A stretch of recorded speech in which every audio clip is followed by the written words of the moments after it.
Hey folks, today's video I'm going to do roadmap or hacks for beginners in the gym. So I'm Sam. I am a strength and conditioning coach, personal trainer. I have my own facility. I work with literally over 100 people each week. I've done it for the last 12 or 13 years. And I want to bring you some high quality, high value content today on 4 to 5 things that you can do as a brand new strength trainer in the gym that will maximize your results in the gym and save you having to go through this horrible period of 3 months, 6 months, 9 months of not knowing what the fuck to do, basically.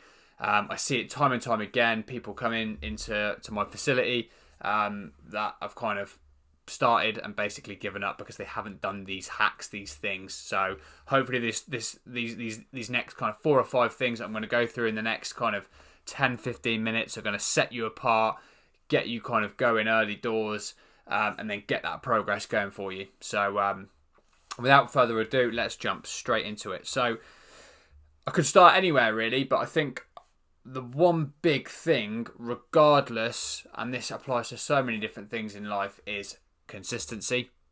So if you've made the decision, you want to get bigger, you want to get stronger, you want to get fitter, you want to get faster, whatever it is, you need to be consistent. Whatever plan you're on won't work if you're jacking it in every 2 to 3 weeks, changing it up, mixing it up, doing something different, trying to shock the body, or you're doing 4 or 5 sessions.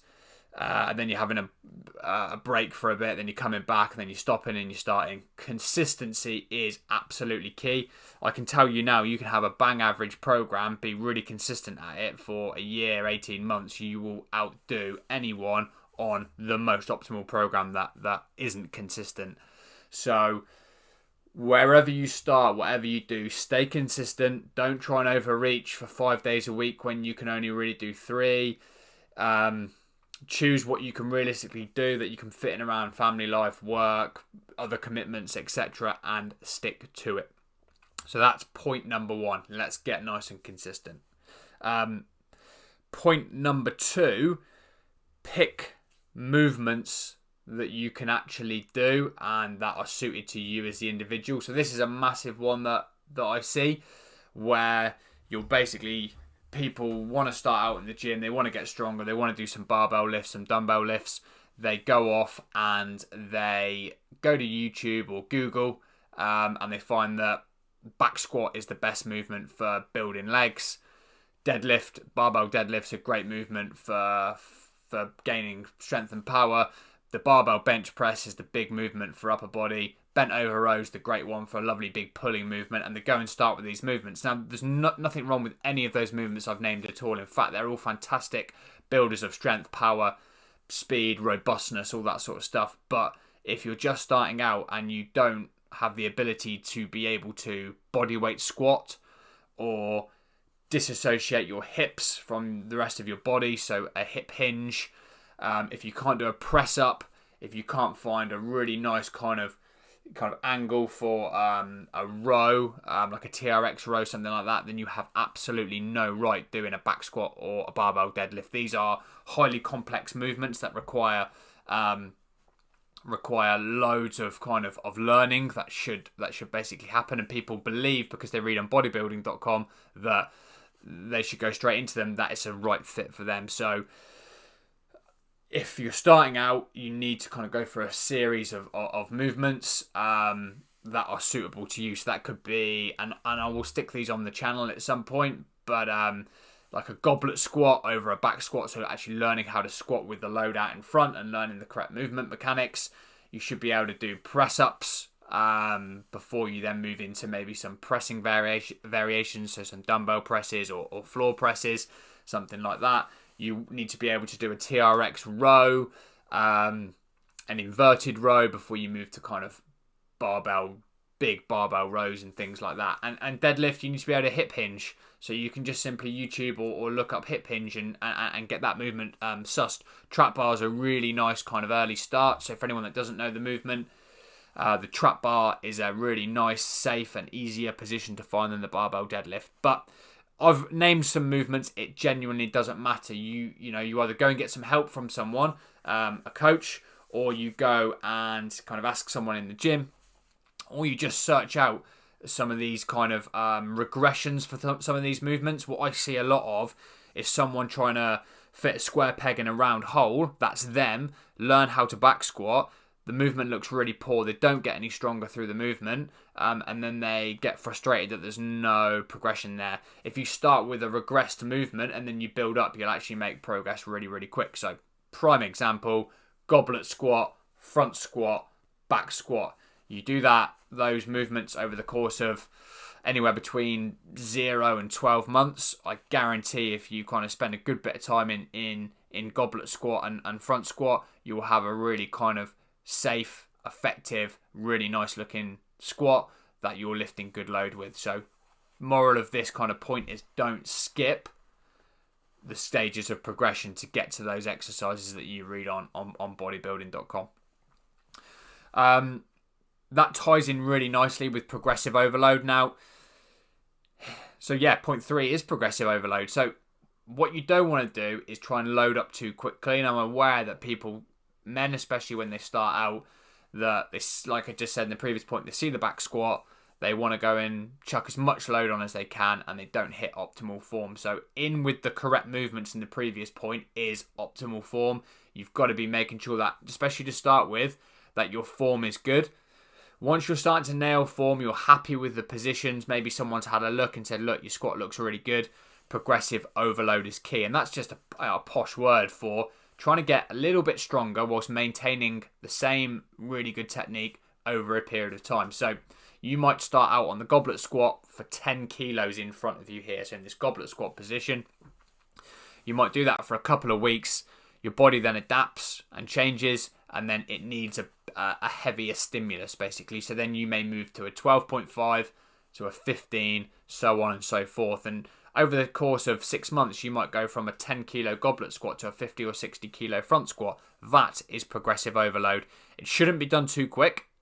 It should be done very incrementally. So recording your lifts and recording your loads is absolutely crucial. And you just want to make a couple of kind of steps forward every couple of weeks. That's all you require. If you keep doing that over a 6 to 12 month period, again, like I just explained, your lifts will be absolutely miles away from where they first were. But if you actually look at it from session to session, it's very, very small changes. And the key with that progressive overload is making sure that your form stays good. Alongside that, again, I see breakdowns of people's form all the time because they're trying to lift too heavy or they're doing the wrong movement. So, you're already doing the right movement because we've talked about that already. Now it's about selecting the right load to start with and then progressively overloading that. And then the next point will be make the main thing the main thing. So you want to strength train, you want to get bigger, you want to get stronger, but you're doing tons of running and football and tennis and HIIT classes and all these other things. They're just noise. They're just things that are going to take away from the main thing. So if your main thing is wanting to get stronger and more powerful and bigger, that's where your focus has to be. So your pure focus from the start of the week to the end of the week is geared towards making those sessions as achievable and you as fresh as possible for them. Yes, of course you can do stuff that you enjoy, cardiovascular work, and I would, definitely recommend that.